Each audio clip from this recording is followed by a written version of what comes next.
looking at my phone trying to find some dish to cook because we are very tired and hungry. I found some videos of Hainanese chicken in TikTok, and I was in the mall earlier and I found all the ingredients. So we are making Hainanese chicken this afternoon for our lunch, even though it's already 3 p.m.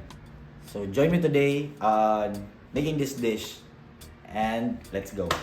So for our first step, as you can see, I already deboned our chicken. So supposedly that's our first step.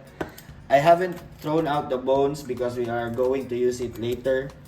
We have our ginger, our onion leeks, and our greens. I rubbed some salt in the chicken skin and all over the chicken so that the chicken will be soft.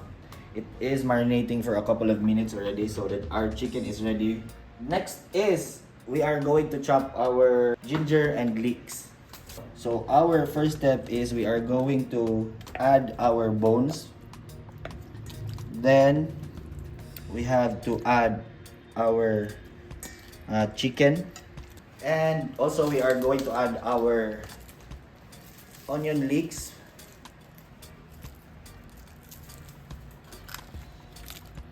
and we are going to add also some ginger.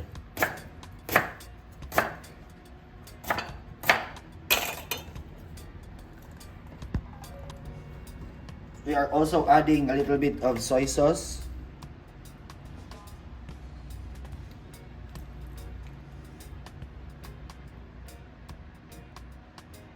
Our soy sauce will also add some taste in our broth.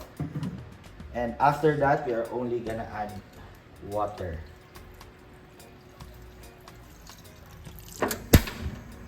After adding all our ingredients in our pot, we will wait for this to boil and we will start timing it. I think we only need 20 minutes or maybe less for this one to be done.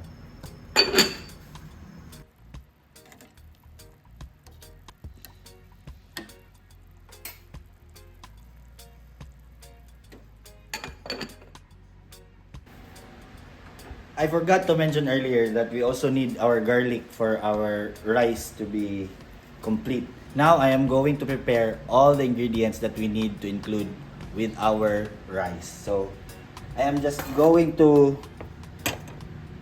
make also our work easier or our cooking easier. I'm just gonna use this one. So we will be working really fast because we are very hungry now. So I'm gonna add my ginger first.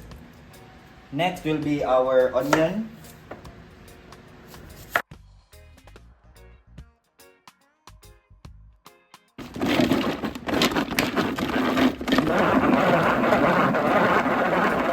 In only a couple of seconds we are done. Our ginger, onion, and garlic is already done. This is what we are going to use in cooking our rice. So we will be cooking our rice in a pan so that we can mix it very well. So our next step is we are going to clean our rice first. You will only stop cleaning the rice if the water is already clear. As you can see, it's a little bit cloudy. So I will still try to wash it again until we achieve the clear water. The purpose of that is we don't need all the starch from the rice. So we have to clean it very well. Our chicken is already ready and also our broth. So we will cook our rice next. So first step is we need some oil. I am using coconut oil for this one.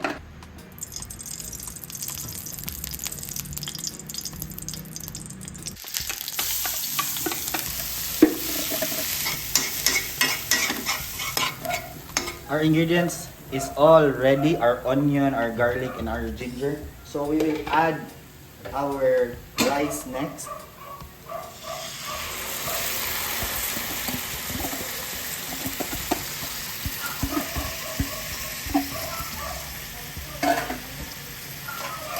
And we have to mix it very well.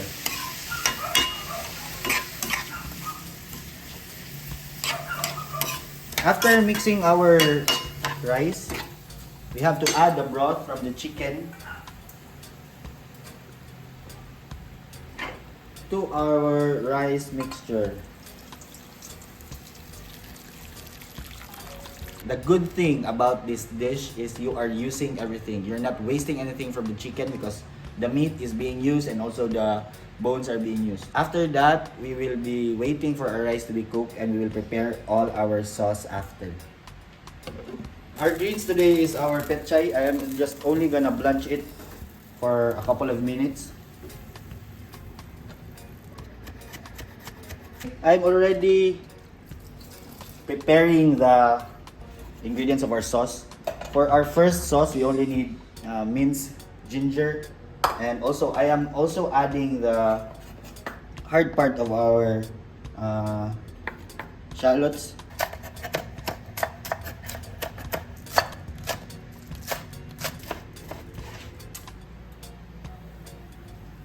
Our rice is almost ready. Maybe 2 minutes left. So we will prepare our first sauce. First is we are going to put some oil in our pan.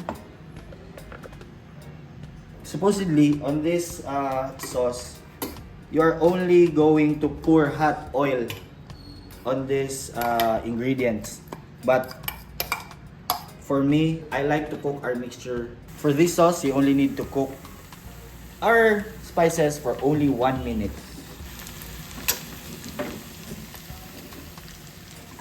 Next is our second sauce. Add some soy sauce, light soy sauce, oyster sauce, a little bit of our chicken broth, and lastly, we need sugar.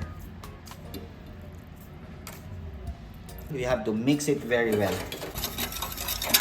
If you will see that your sugar is already dissolved in your sauce, in our soy sauce, the last thing you have to do is add a little bit of sesame oil.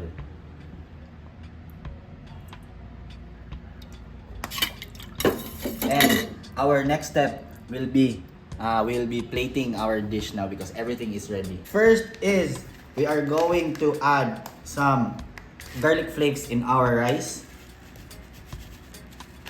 Next is I'm gonna add a little bit of parsley to make it very pretty.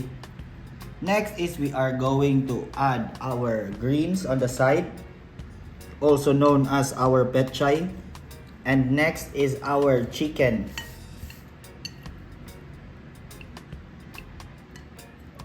By the way, we are using chicken thigh for this dish because it's juicy and it tastes really good. So after that, we're going to add our scallion, ginger, and oil mixture to our chicken.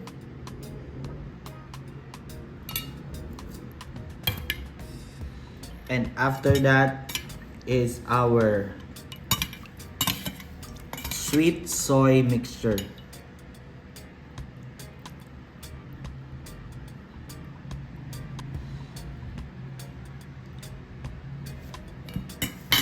And our dish is finally done.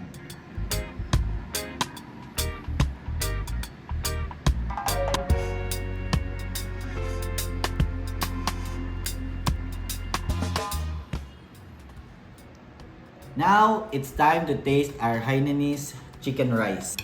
We will mix our rice a little bit so we'll have all the garlic.